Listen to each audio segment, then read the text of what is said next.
Welcome to the family. We're glad that you have come to share your life with us as we grow in love, and may we always be to you what God would have us be, a family always there to be strong and to lean on. Welcome to the family. We're glad that you have come to share your life with us as we grow in love, and may we always be to you what God would have us be, a family always there to be strong and to lean on. May we learn to love each other more with each new day. May words of love be on our lips in everything we say. May the Spirit melt our hearts and teach us how to pray, that we might be a true family. Welcome to the family. We're glad that you have come to share your life with us as we grow in love, and may we always be to you what God would have us be, a family always there to be strong and to lean on. May we learn to love each other more with each new day. May words of love be on our lips in everything we say. May the Spirit melt our hearts and teach us how to pray, that we might be a true family. Welcome to the family. We're glad that you have come to share your life with us as we grow in love, and may we always be to you what God would have us be, a family always there to be strong and to lean on, to be strong and to lean on,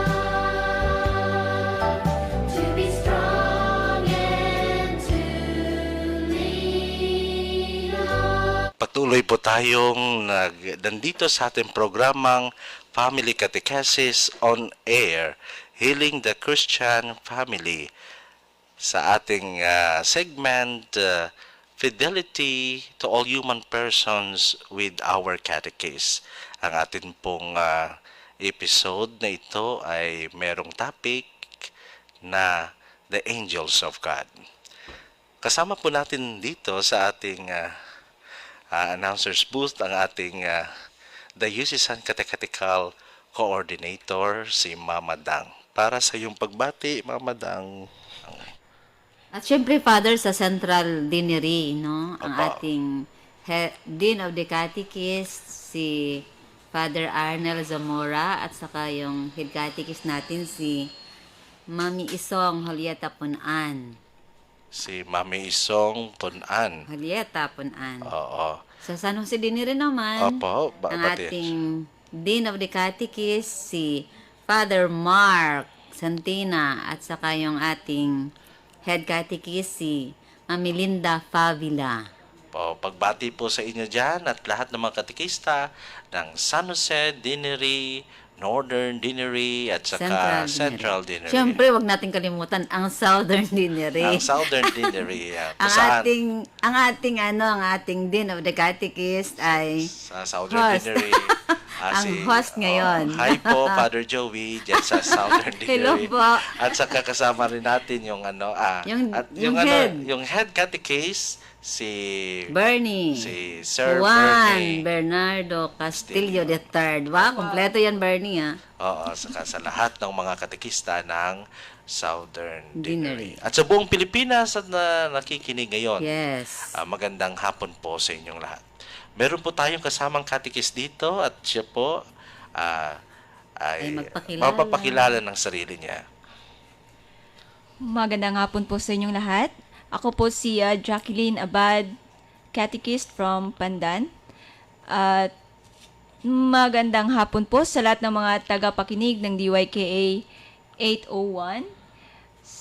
Lalong-lalo na sa mga tagapakinig natin dyan sa may hinterland, sa portion ng Pandan Antique. Magandang hapon po sa inyong lahat. At sa mga tagapakinig din po namin dyan sa may parokya ng St. Vincent Ferrer sa Pandan. Magandang hapon po sa inyo lahat. Alam niyo po, giliw na tagapakinig, yung mga parish catechetical team natin dito sa Antique, meron po silang PCT and Surveys workshop na nangyari mga 2 months ago. At doon sa workshop na yon, ang first day, yung Healing of the Christian Family na si Bishop Marvin Maceda ang nagpa-facilitate. At doon nangyayari yung tinatawag na renouncement of the occult practices sa superstitious belief. Ay dahil sa renouncement na yon, yung ritual ng renouncement na yon, doon nangyayari yung tinatawag nating purification of faith.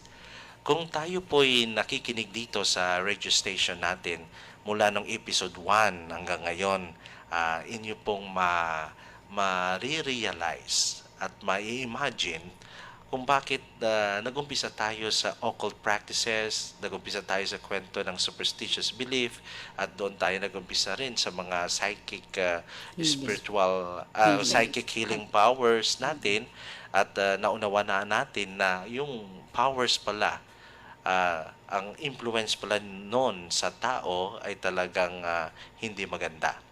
At meron po tayo ngayong bisitang katekista na magsishare ng kanyang kwento at kung paano nakatulong yung renouncement at yung confession, no, sa healing of the Christian family. At saka hindi lang yan, Father. Opo. Siyempre may closing of third eye pa. May closing ng third eye. Kasi marami course. tayong na-realize na marami palang mga katekista na open yung mga third eye nila. Totoo. Oo, kasi nakikwento naman dito nila, no? Yeah. Kung At nakikinig isa tayo. si Jackie dyan. Oo, nakikwento dito na yung pala dahil sa mga ritual na Na-expose sila sila sa mga occult practices na ito. Gusto natin malaman kay Jacqueline, no? Paano ba nabuksan yung third eye mo?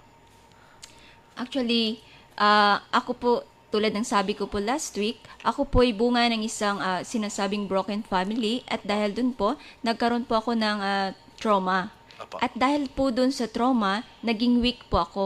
Okay. Physically, emotionally, and spiritually. Opo. At dahil po doon, hindi po ako masyadong nag-ano sa ibang tao, ang tawag dyan sa socialization. Opo. Yun po, kahit po magsimba, hindi po ako masyadong naglalapit doon kasi nga maraming tao sa simbahan. At dahil po doon, sabi nga ng kaibigan ko din pong pare, dahil po doon po ako inatake, doon po nakakita po ng opening yung devil, kaya madali po siyang nakapenetrate sa akin. Oo. Ano bang ako- ritual? Anong ritual na napasok? Ano bang ritual na nagawa kung bakit napadali ang pagpasok niya although na may mga trauma ka na sinasabi doon? Actually, kasi yung nagpalaki sa akin yung tito ko. Oo. Pero meron po silang ang tinatawag na, yung mga,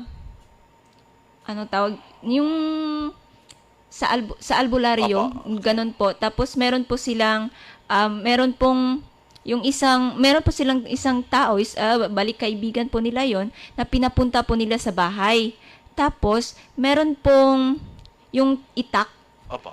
Yun po yung natandaan ko, may itak po na tapos yung tito ko po pinahiga po sa may, doon po sa may upuan, doon sa may terrace namin, walang damit. Tapos, biglang tinaga, ganon. Pero hindi po siya sinugatan. Yung pinakita po, dahil daw po doon sa may, anting-anting, meron pong sinturon na something binalutan po ng maitim na, ano yung tawag dyan? Electrical tape, something ganon. Na-expose ka sa ritual na ganon. Ganon, opo. Hindi lang po doon. Nabuksan agad yung yung third eye mo doon? Siguro po, hindi lang po kasi yun eh. Kasi after nun, may mga, may mga naaamoy po ako na hindi ko po mawari kung anong klaseng amoy po yun. Opo. At pag naamoy ko yun, parang bigla ko pong nagba-blackout, something ganon. Tapos hindi ko na po alam kung anong nangyari. Pagkagising ko lang po, meron maraming tao sa nakapaligid sa akin. Hindi lang po basta tao, mas malaki pa po sa'yo, Father Joey. Tapos hindi lang po isa, siguro mga 6 silang tao. Tapos meron pong... Yung tao Opo, na yun na nakapaligid sa akin. na ikaw lang nakakita. Hindi po. Pagkagising ko lang po, yung bumalik na yung yung sa alaala ko, yung bumalik na ako sa kasi pag nakaamoy ako nang hindi ko mawaring amoy, blackout talaga ako eh. Hindi ko alam yung kung mga ano. malalaking tao na yon, ikaw lang nakakakita. Hindi po. Yung andyan po sila nakapaligid sa akin. Pagkagising ko, nakita ko na lang sila.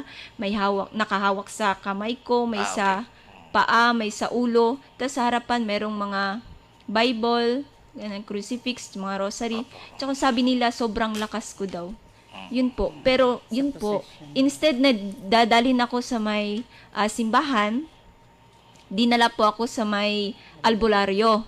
At yung sabi naman ng albularyo, yun daw po, meron daw pong nagkagusto sa akin na ibang something ganun. Yung tinatanong natin ngayon, dahil sa mga experiences mo na yon, no? Kasi nakikwento yon sa last episode natin, yung sinasabi na ang tinatawag na obsession, oppression, saka possession. Yung level na yon na disturbances ng evil spirit. Now, nang dumating yung healing of the Christian family ngayon, no, naalala mo ito at na-renounce mo, anong nangyari sa iyo? Parang ngayon lang po nag-ano sa akin na yung third eye po pala na yon evil po, bad spirit po pala yun na nakasanib, something ganon. Tas after po nung nag-renounce, nag-renounce po ako nung first natin sa PCT in service, nag-confess po ako, pero meron pa pala po akong hindi na yung pag-close ng third eye. At nung pag-close po ng third eye na yon, hindi ko po akalain na ganun kaseryoso. Ano kaganon kaseryoso po? Akala ko pa something madali lang po mag-close ng third eye, i-pray over ka lang ni Bishop o whatever. Pero nung time po na pinaupo na po ako ni Bishop, tapos meron po siyang parang oil na nilagay sa akin. Parang nanigas po ako na hindi ko po alam yung mararamdaman ko, parang nag-aagaw yung dilim tsaka yung liwanag, something ganun, kasi nakapikit ako. Tas hindi ko alam, parang nalalamig ako, ganun. Tapos, bigla akong parang nasusuka, sumasakit yung dito ko. Bakit nasusuka ka? Ano yung naalala mong nainom mo kung bakit nasuka ka? Yun po. Kasi, nung time po na inaatake po ako nga nasabi nila na sinasaniban, ganun po, dinala po ako dun sa isang... Mga ilang taong ka pa nun? Oh my God. Siguro, mga 2004 po nangyari yon. Opo. High school po ako nun. Kasi sabi ng albularyo, para daw mas madaling mawala, itawid daw sa dagat. Kaya dinala po ako doon sa isang lugar, nakatawid siguro mga 2 araw na yung biyahe namin sa barko. Tapos yun, kasi parang mas lumala yung sabi ng albularyo na mawawala daw, pero parang lumala. Kasi halos araw-araw inaatake po ako. Tas meron pong time na talagang umangat po ako. Yung hindi naman po umangat na mataas, parang umangat lang po ako ng ganito. Nasabi nila kahit ginagano nila ako, talagang ang lakas ko raw, sobrang lakas ko raw sa payat ko na to. Natin po yan yung sa diabolical possession, Opo. na describe yan. Pero sinasabi mong nasusuka ka sa time na na sa time ng process Hindi, ng pag-close ng pag-close third ng third eye. eye. Saan mo yun Kasi nako-connect? na ano po yun, bigla ko pong naalala na umabot din po sa point na hindi po ako nakapagsalita. Hindi na po ako makapagsalita. Hindi ko po alam kung bakit, pero wala pong tinig na lumalabas po sa sa baba ko. At tapos, nang dinala po ako dun sa albularyo, meron po silang sinulat sa isang bond paper na Latin po yun. Tapos nilagay po yun sa may grapon na may tubig at yun daw po yung tubig na yun daw po yung magsisirbing tubig ko po para po manumbalik po yung aking lakas. Yun po yung sabi nila.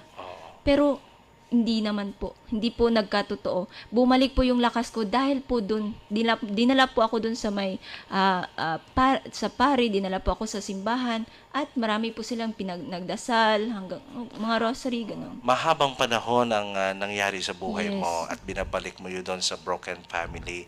Experience mo at ang trauma niya at sa environment na nagpalaki sa iyo na puno ng occult practices. Ngayon, naging katekista ka. Anong masasabi mo ngayon, no? Sa pagkakataon na ito na sa ating pagpasok sa family catechesis at tinutulungan tayo para sa purification of faith because of those experiences at ngayon, ano yung mas nauunawaan mo na ngayon? Siguro po yung pagbuo po ng isang pamilya, siguro po dapat Christ-centered talaga. Yung nakapagitna talaga si Jesus Christ sa family mo. Tas kasi pag nakafocus yung family mo, buong family mo kay God, yung mga superstitious belief, mga occult practices na yan, maiwasan yan eh. Kasi kung may mga problema na darating, lalapit ka sa Kanya, lalapit ka sa Diyos, hindi na pag may sakit ka, punta agad sa albularyo, hindi muna hihingi ng tulong sa may pare o hindi magdadasal muna, ganon.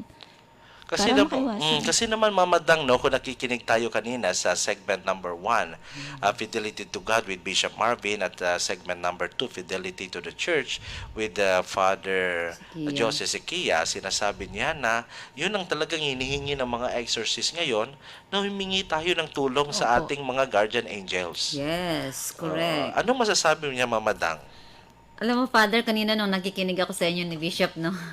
Nakaka-inspire talaga yung mga topic niya kanina kasi. Tapos yun nga, yung dahil topic ngayon ay the angels of God. Angels of God. Sabi ko, grateful talaga ako, Father Joey, na simula pa lang noon na tinuturuan talaga ako nila, tatay at nanay, na yun nga, magdasal ng angel of God, yung karayas, syempre sa atin, no? Anghel sang Diyos, kay ikaw ang amo naman nagbalantay. Ganun ang Sige, dasalin mo nga. Hanggang ngayon, Father, naririnig ko yan kay tatay at sa kay nanay, mag-rosary sila. Pagkatapos ng rosarya, sabi, Anghel sang Diyos, kay ikaw ang amon man nagbalantay, bantayan mo kami, iwagan mo kami, tuytuyan mo kami, kagmanduan mo kami, sa sining nga gabi, kagabi sila. Kasi nga gabi, kay gintugyan kami sa imo, sa dako nga kaluoy sang Diyos. So, see? Yan ang natutunan ko sa araw na to. No, na okay, alam natin yung sa occult practices na yan, sa superstitious belief at sa mga tinatawag nating psychic healing powers, alam natin yung powers na gagaling sa mga fallen angels. Pero ngayon, mas nauunawaan ko regalo ng journey natin sa Advent season na ito, na talaga palang kailangan nating humingi ng tulong sa ating mga angels. Opo. Kasi sabi ni Father Jose Sequia kanina, sabi niya, sila, ang ginagawa nila, nandoon sila sa harapan ng Diyos to glorify God. Yes. Tapos, ang isa pa nilang mission is to journey with us, to Yes. accompany us. Yun pala yung mission nila. Bakit hindi natin sila tinatawagan to accompany us? Kaya Kaya nga. Sabi ni Father, kung nalulungkot ka dahil sa broken families na nangyayari sa mga Yes. traumas, humingi ka ng tulong sa guardian angels mo. Correct. No? And then they will console you. At kasi yun daw yung ginawa ni Jesus. Yun ang ginawa ni Jesus, no? Nang pagtapos ng binyag niya sa River Jordan, talagang kinonfront niya yung anong kaaway. demons. Pumunta siya sa desert, Desert. sa disyerto. Yes. At doon may temptation na nangyari sa kanya. Opo. No, because he confronted them, no? Talagang hinarap niya sila. Pero may mga anghel Na tumulong na sa tumutulong sa kanya. Correct. Anong masasabi mo doon, Jacqueline? Father, yung sa akin kasi, di ako tumatawag sa guardian angel ko. Pero yung pinamulat po sa akin na pag meron pong mga disturbances, meron po akong mga problema o ano, yung pinapa-pray po nila sa akin yung kay San Miguel Arcangel. Yan po.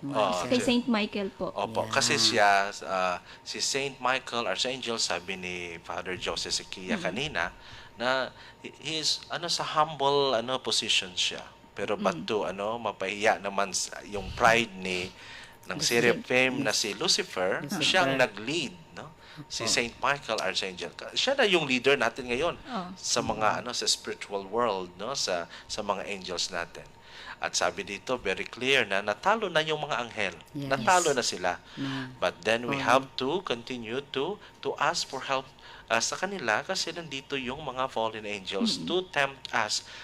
Dahil mahal tayo ng Diyos, gusto nilang kunin ang ating kaluluwa through temptations. Yes. Ano yung mga final words natin po sa araw na ito, Mama Dang? Basta, Father, sabi ni Bishop kanina, huwag matakot. Ganon din si Father Sikia, huwag matakot. Dahil meron tayong guardian angels at sila lagi ang ating tatawagin. At ginagawa ko yan, Father.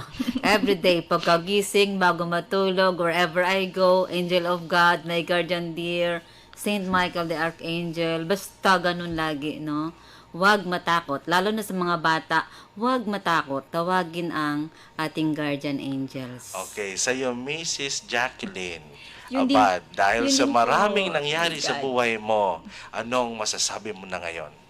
Masasabi ko ngayon, yun din po, huwag matakot. Kasi meron po tayong guardian angel na pwede po nating tawagin anumang oras po. Tsaka, ngayon pong malapit na po yung 28, siguro konting Innocence Day po yon, December 28. Yung mga bata po kasi, meron po kaming hanggang sa ngayon po practices na yung tinatawag na paray-paray. Yung may mga taong nakasuot ng maskara na pang-demon, something ganon po. At yun po yung ginagawa po nila, nagbabahay-bahay at tinatakot po nila yung mga bata. Siguro po, sa ngayon po, wag po natin yung gawin. Sa context po ng community ninyo yan, tulungan mong mga bata, tulungan mo yung mga family. Umuwi ka doon sa inyo, tulungan mo silang huwag matakot. Yes. At ipakilala mo sa kanila yung guardian angel na tumutulong sa atin. Yes po. Yan po yung yung pinakamensahe natin sa araw na ito, the angels of God, no? My guardian dear. Our guardian dear, tumutulong sila sa atin, lalong-lalo na sa araw na ito, nagpakita si Saint Saint Gabriel, Gabriel, Archangel, para mag-announce, no, na meron na tayong Mesiya, meron na tayong manluluwas, ang ating Ginoong Hesukristo, ang ating tagapagligtas. Maraming salamat po sa patuloy ninyong pagsubaybay sa ating programa Family Catechesis on Air, Healing the Christian Family. At sa pagtatapos, tayo po ay magdadasal para sa ating mga pamilya. Prayer to the Holy Family.